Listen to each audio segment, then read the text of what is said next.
ole somte khol hring hian hlamoi tak mai run request lia kan zain ni harang u ril ru le thlara vin ti christian level number za thum som ko paru khania he la hi sa phla chuan o let us all endeavor ti nia a rem dan te hi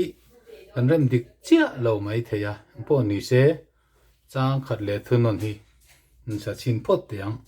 kan sang na turki hi g ani kan zain ni harang ril ru le thlara vi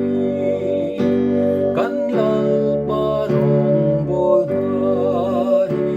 lom ta ka thok zeli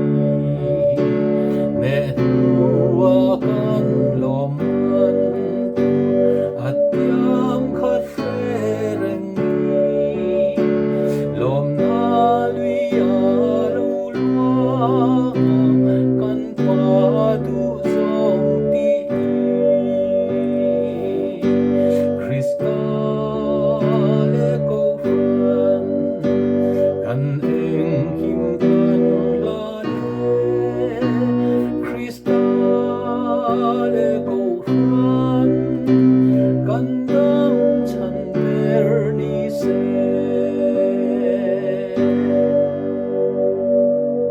khát tiếng đeo kha ania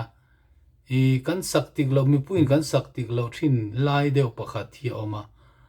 atiam ti lai hi fa ania atiam mi ang hian kan ti ri maya atiam khat reng ni kan ti mai thina ma se a no than en hian i so ti re fa ania chuwangin G7 tur hi nia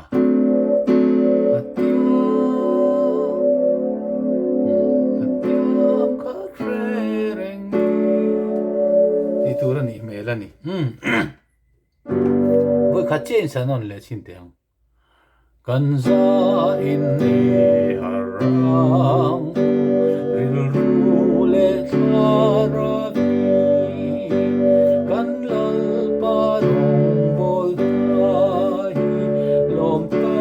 ka thok zeli ne huwa kan lom an atiam khat reng lom na lui a lo lua kan pa du zong ti Krista le ko fan kan eng kim kan la le Krista le ko fan kan dam chan ber ni se